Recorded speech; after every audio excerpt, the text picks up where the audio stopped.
कि असफलता से डर लगता नहीं है मुझे, निज त्रुटियों को दिव्य ज्ञान मानता हूँ मैं। प्यार मनोहार सदाचार के समक्ष सदा धन को तो धूरी के समान मानता हूँ मैं। और राम से भी ज़्यादा श्रेष्ठ लगते भरत मुझे, त्याग और प्रेम को महान मानता हूँ मैं। और इस महामारी में जो मानव सेवा कर रहा है उसको ही तो भगवान मानता हूँ मैं। इस महामारी में जो मानव सेवा कर रहा है उसको ही तो भगवान मानता हूँ मैं। नमस्कार, सलाम, आदाब, सत श्री अकाल, जय हिंद। क्योंकि लोग मुझे शंकर कुमार रावत के नाम से जानते हैं, लेकिन आज मैं शंकर कुमार रावत नहीं हूँ मैं शंकर कुमार रावत। आज मैं एक चुनाव कर्मी हूँ, मतदान कर्मी हूँ। और ऐसे दौर में अपने घर से बाहर निकला हूँ जिस दौर में कहा जा रहा है ये नीचे लिखा रहा स्टे होम स्टे सेफ, लेकिन हम और हमारे जो सहयोगी कर्मी है वो सारे के सारे मतदान कर्मी जो आज चुनाव में निकले हैं उनके लिए। और मैं आज नाम से नहीं, बस एक चुनाव कर्मी के नाम से। और जो मेरा पात्र होगा अभी मैं आपको दिखाने वाला हूँ, रियलिटी जो कुछ होगा आपके सामने होगा। कि चुनाव आज 25 तारीख है, समय हो रहा है, देख सकते हैं आप 8 बजने में 10 मिनट कम है। 8 बजे से हमारा गुलाब देवी इंटर कॉलेज में जाना है और वहाँ से हमें रवानगी होना है अपने अपने बूथ को। और वो सिर्फ मैं नहीं हूँगा, मेरे पात्र में आप सभी चुनाव कर्मी को देखिएगा कि इस समय में, इस महामारी के समय में एक चुनाव कर्मी पर कैसे कैसे क्या क्या बीत रहा है। ये कितना बड़ा दुर्भाग्य है कि जिस समय संक्रमितों की संख्या बढ़ रही थी उस समय हम घरों में कैद थे, लॉकडाउन चल रहा था। और आज मृतकों की संख्या बड़े हालात ये हैं कि लाशों को जलने के लिए भी इंतजार करना पड़ा। उस समय में हम भीड़ का हिस्सा बनने जा रहे हैं ईश्वर के भरोसे। चूँकि मैं तो निकल गया था लेकिन वहाँ से भागे भाग गया हूँ, क्योंकि अभी सियालदह ट्रेन खुलने वाली है और उस ट्रेन में मेरे मौसा जी हैं, उनको 2 चीज़ देना भूल गया था मैं। क्या? ये जो दिख रहा है मास्क, ये, और हमारा सबसे बड़ा पार्टनर बना है जो ये सैनिटाइज़र, ये देने के लिए आ गया था। चूँकि इनकी भी चुनाव ड्यूटी मुरली छपरा में लगी हुई थी, लेकिन हर वो मतदान कर्मी जिनकी ड्यूटी लगी हुई थी 30-40 किलोमीटर दूर, उन सबको काफ़ी दिक्कतों और मशक्क़तों का सामना करना पड़ा, क्योंकि सारी गाड़ियों को भी बंद कर दिया गया था। बताइए, ये सभी गाड़ियाँ बंद थी। और कदम चौराहे पे कम से कम 40-50 मतदान कर्मी बहुत ज़्यादा परेशान थे कि बताइए ये क्या तरीका है। हमारी ड्यूटी भी लगा दी गई और सारी गाड़ियों को बंद भी कर दिया गया है। सब सरकार को कोस रहे थे। क्यों, आप सोच सकते हैं।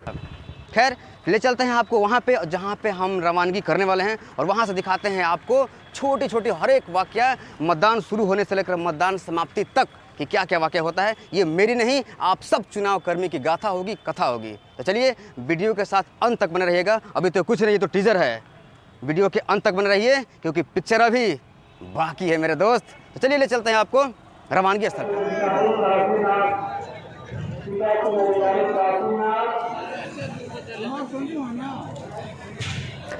देखिए ये नज़ारा, ये उस सेंटर का नज़ारा है जहां से हम सब मतदान कर्मियों को सामग्री मिलती है चुनाव कराने संबंधी। देखिए कितने गज की दूरी है सबके बीच में। इन सब की गलती भी नहीं है। जब उनको मालूम है कि इतने सारे मतदान कर्मी इकट्ठा होते हैं तो उस प्रकार के जगह की भी व्यवस्था करनी चाहिए, लेकिन नहीं। देखिए ये हॉल में सब लोग बहुत ही हताश, परेशान रहते हैं क्योंकि इतने सारे काम ही करने पड़ते हैं अभिलेखीय संबंधी। और चुनाव को ऐसा बता दिया गया है कि बहुत बड़ा रिस्की काम है, नौकरी पे सवालिया निशान लग जाएंगे, गुनाह है तो अपराध है। इससे बचने के लिए सारे के सारे मतदान कर्मी, वो शिक्षक हो, आंगनबाड़ी हो, शिक्षा मित्र हो, पुलिस हो, सभी विभाग जिनकी ड्यूटी लगती है मतदान में, सब लोग बहुत परेशान रहते हैं। आप देख सकते हैं सब लोग अपने अपने काम में व्यस्त हैं। इतना जुनून है काम का कि इनको खुद इस बात का भी डर नहीं कि हमारा क्या होगा इस कोरोना काल में। सलाम है इनके इस बलिदान को। मतदान संबंधी सामग्री मिलने के बाद हम सब अपने अपने बूथ को प्रस्थान कर रहे हैं। अब देखते हैं आगे क्या होता है। 20-22 किलोमीटर की यात्रा के बाद आखिरकार अपने बूथ पर पहुंच ही गए। और यही है हमारा बूथ संख्या 100 नंबर। और सभी लोग बेहद चौकन्ने, हो पुलिस हो या अन्य कोई भी मतदान कर्मी हो। ये है हमारा, और हमारे ही तरह और सबका ही बूथ होगा। देखते हैं आगे अब।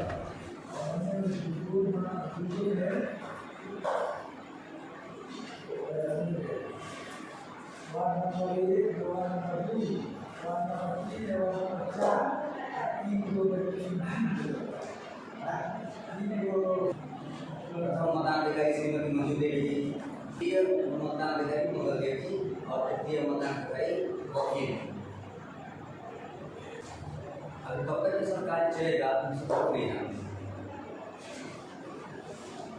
और वैसे भी आज आपको मालूम होगा, आज कर्फ्यू है, सब कुछ बंद है, ना दुकानें खुली हैं, ना गाड़ियाँ हैं, सब जैसे तैसा अपनी व्यवस्था सब आया है। बताइए। अब चूँकि रात्रि विश्राम का समय हो चुका है, समस्त मतदान कर्मी विश्राम कर रहे हैं, लेकिन इन मतदान कर्मियों में एक पीठासीन अधिकारी भी होता है जिसकी बहुत ज़्यादा जिम्मेदारियां होती हैं, और वही जिम्मेदारियां उसे सोने नहीं देती हैं। देख सकते हैं इस वीडियो में एक मतदान कर्मी जो कि पीठासीन अधिकारी है, वो कैसे कर्तव्यों के प्रति समर्पित है अन्य मतदान कर्मियों के साथ साथ।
शाम को मतपेटी जमा करने के समय बहुत सारे अभिलेख, बहुत सारे लिफाफे, बहुत सारे प्रपत्र जमा करने पड़ते हैं, और ये सब पीठासीन अधिकारी का दायित्व होता है कि वो इन प्रपत्रों और अभिलेखों को परिपूर्ण करे।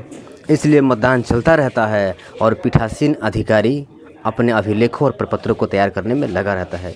सारी व्यवस्थाओं को भी देखना पड़ता है और इन व्यवस्थाओं को भी देखना पड़ता है। इसी कड़ी में ये सील बंद का कार्य चल रहा है, जिसे चपड़ा या चापड़ लगाना भी कहा जाता है। देख सकते हैं इन दायित्वों को। हाँ, तो अब देख सकते हैं ये सारे के सारे मतदान कर्मी हैं, और अब समय आ चुका है कि मतदान की समय सीमा समाप्त हो चुकी है, और अब सारे कर्मी इस महत्वपूर्ण पेटी के साथ अब पहुंच रहे हैं वहीं पर जहां से सामग्री को लिया गया था। अब बारी है इन मतपेटियों को वहां पर जमा करने की।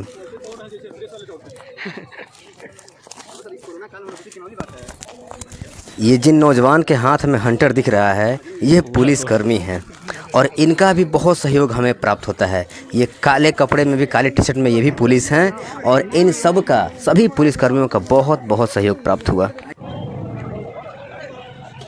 ये आपाधापी और भीड़ भाड़ यह बताने के लिए काफ़ी है कि अब हम वहाँ आ चुके हैं जहाँ पे मतपेटी को जमा करना है, मतलब गुलाब देवी इंटर कॉलेज, जहाँ से हमने मतपेटियों को की डायरी, 4 मतपत्र लेखा, प्राप्ति, ग्रीन पेपर शीट के लेखा अपने। रवानगी के समय बहुत सारा काम, मतदान स्थल पर बहुत सारा काम और मतदान स्थल से आने के बाद जहां मत पेटी जमा करना है वहां भी बहुत सारा काम। देख सकते हैं, क्या ये काम के प्रेशर के आगे इनको कोरोना नज़र आ रहा है कहीं? नहीं ना, बिल्कुल। ये है इनके काम करने का जुनून और सलाम है ऐसे लगन को, सलाम है ऐसे सरकारी कर्मचारी को जो मतदान जैसे बहुत बड़े कार्य को सकुशल निर्वहन करते हैं।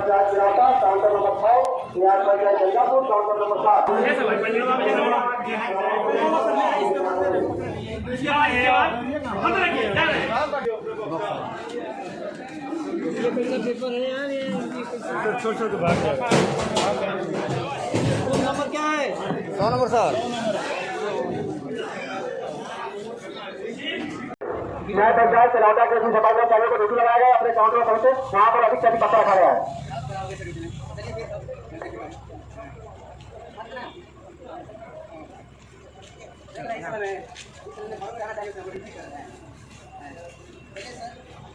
यही वो पल है जिस समय हर मतदान कर्मी अपने आप को बहुत ही हल्का महसूस करता है। तो इस तरह से यह चुनावी सफ़र समाप्त होता है और हम सभी अब अपने अपने गंतव्य स्थान को प्रस्थान करते हैं। जिनकी मतपेटियाँ बहुत ही देर से जमा हुई और उनके पास साधन भी नहीं थे, अफसोस की बात है कि उनको वहीं पर रात गुजारनी पड़ी, वो भी भूखे, क्योंकि भोजन की तो कोई व्यवस्था थी नहीं और गाड़ी और दुकानें सारी की सारी बंद थी। बताइए ये मतलब अब क्या कहा जाए। इस वीडियो को बनाने का यह कतई मतलब नहीं है कि हम सरकार की निंदा कर रहे हैं या इस चुनाव का बहिष्कार कर रहे हैं, चुनाव का विरोध कर रहे हैं, ऐसा कुछ नहीं है। बल्कि बस हम यह दिखाना और बताना चाह रहे थे कि इस महामारी के समय भी हमारे सारे जितने भी मतदान कर्मी हैं, सरकारी कर्मी हैं, उन्होंने किस प्रकार के त्याग और बलिदान का प्रदर्शन किया है, जिस समय घरों से निकलना तक मुश्किल हो गया है। तो मैं इस वीडियो के माध्यम से बहुत लोगों को धन्यवाद ज्ञापित करना चाह रहा हूं, जैसे कि हमारे पुलिसकर्मी हो गए, हमारे आंगनबाड़ी कार्यकर्त्री, अन्य विभाग के सारे सरकारी कर्मी, और सबसे बड़ी बात कि इस बार चुनाव में जो महिलाओं ने प्रतिभाग किया है, हमारे साहस को और बढ़ाने का काम किया है, तो उनको भी बहुत बहुत बहुत साधुवाद, बहुत साधुवाद, बहुत बहुत धन्यवाद, बहुत बहुत आभार।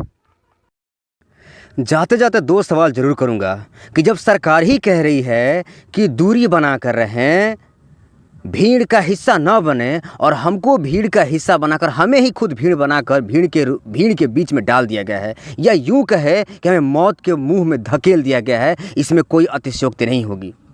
और यदि ऐसा कुछ होता है, ईश्वर ना करे कि ऐसा कुछ हो, लेकिन किसी भी मतदान कर्मी पर यदि इस चुनाव के बाद जान माल का खतरा होता है तो इसका जिम्मेदार कौन? एक सवाल। और दूसरा सवाल ये कि यदि इस भीड़ में किसी को कोई नुकसान नहीं हो रहा है, इतनी ज़्यादा भीड़ से जब किसी को कोई नुकसान नहीं हो रहा है, तो थोड़े से भीड़ से स्कूल के बच्चों का नुकसान कैसे?